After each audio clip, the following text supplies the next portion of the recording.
Esse vídeo é um oferecimento Rede TV Plus. Assine agora para ter todas as vantagens e concorrer a prêmios diariamente, hein? Acesse www.redetvplus.com.br. Óbvio, eu nunca disse que é só a pauta anticorrupção. É lógico que há várias bandeiras, há vários pilares do bolsonarismo, a gente não ignora isso. Anticorrupção, antipetismo, é uma dessas bandeiras. Agora, fica aqui a minha dúvida se de alguma forma a Lava Jato não se sente traída nesse contexto todo pelo Bolsonaro, que tem usado uma indicação dele para a Procuradoria-Geral da República, Augusto Aras, para fustigar a Lava Jato, que já chamou de lavajatismo, já disse que a Lava Jato é uma caixa de segredos, já tentou ter acesso aos arquivos da Lava Jato, né?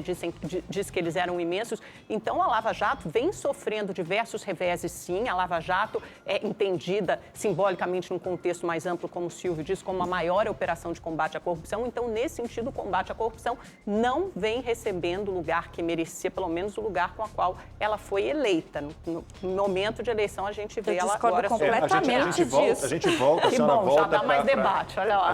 Hoje que a gente vê um divórcio. Como é que a senhora encara esse divórcio entre bolsonarismo e a Lava Jato, né? Porque hoje essa indicação é de alguém que não é automaticamente a favor da prisão após segunda instância, nem da Lava Jato, que são duas bandeiras que o presidente Bolsonaro carregou na eleição. Então, Amanda, eu não gosto muito de opinar e falar sobre questões muito políticas, né?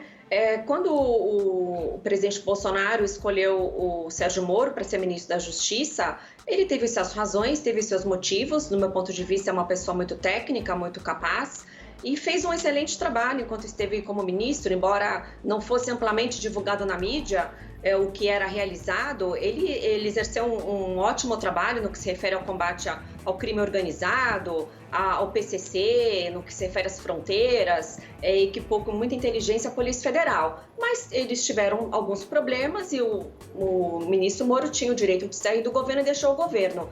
Agora, eu não vejo assim que tem um movimento lavajatista de um lado e bolsonarista do outro. Como você falou, de fato, o presidente Bolsonaro foi eleito também com a pauta anticorrupção, né? Claro que foi um leque de questões que o elegeram, né? Por o lado conservador, que a nossa população brasileira é majoritariamente conservadora. Então, não foi apenas em cima da questão do combate à corrupção e se aproveitando, digamos assim, da Lava Jato. Então, eu nem gosto muito de usar o termo lavajatismo, não me considero lavajatista, embora tenha integrado a Operação Lava Jato, defendo a operação. Nunca se viu uma operação como essa, não só no Brasil, como na história da humanidade. Agora, o que é importante é que a indicação não seja alguém lavajatista, alguém que gosta ou não do Moro, nada disso, mas alguém que seja contra a corrupção, alguém que trabalhe no combate à corrupção, no combate à impunidade, porque a corrupção, a má gestão e a impunidade são as piores mazelas que nós temos no nosso Brasil. Nós seríamos muito mais evoluídos economicamente, socialmente, muito mais rico e desenvolvido se tivéssemos um sistema de justiça que funcionasse, que houvesse punição para aquelas pessoas que cometeram elevados crimes. Então, eu entendo que essa próxima indicação deveria de ser alguma pessoa, goste ou não da Operação Lava Jato, mas que esteja comprometido com esse combate. E só fazendo um gancho no que você disse, que é contrária à maioria do Supremo ser formado por juristas, que seria corporativismo, eu discordo frontalmente de você, porque não seria, em hipótese alguma, corporativismo. É o ápice da carreira jurídica. O máximo do que o juiz poderia almejar seria chegar na Suprema Corte. É como defender que o Procurador-Geral da República não seja um membro do Ministério Público Federal. Então, embora eu acredite que é possível, sim, um advogado ocupar uma cadeira no Supremo, um membro do Ministério Público, mas eu acho que, preferencialmente, majoritariamente, deveriam ter, no mínimo, 9 juízes de carreira que prestaram um concurso e que tenham chegado não só por uma simples indicação política, mas por seus méritos. Silvio Navarro. Não, só colocar aqui uma questão, até para a doutora Fabiana comentar aqui, porque quando a gente fala em divórcio entre governo e Lava Jato, eu acho que a gente tem que tomar só cuidado com o seguinte ponto. O que importa é ser a favor do Brasil.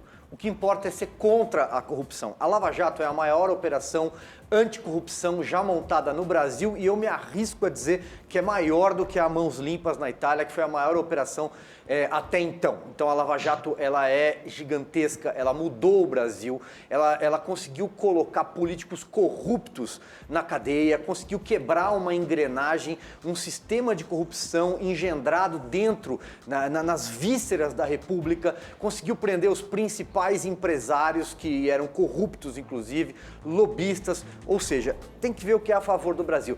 Quando você fala há de ter uma separação entre governo e Lava Jato, a impressão que dá é que o governo estaria indo contra a Lava Jato. Não há nenhum movimento nesse sentido. Então eu acho que é só importante a gente dividir isso, até porque foi esse governo que mandou também o pacote anticrime para o Congresso Nacional do então ministro e ex-juiz da Lava Jato, Sérgio Moro. O Congresso Nacional, infelizmente, desfigurou esse pacote, mas esse pacote foi enviado. Então não dá para dizer que esse governo não tem um compromisso contra a corrupção. Eu queria só fazer esse apontamento e ouvir a doutora. Eu acho importante aqui ficar bem claro que o governo Bolsonaro, ele se elegeu com pautas um pouco maiores do que só o combate à corrupção. A base conservadora, como a própria procuradora Tameia falou. Então, nós pretendemos, eu me coloco aqui como conservadora, nós desejamos que o STF paute coisas menos progressistas e que atendam a maioria da população que hoje é de base conservadora no Brasil.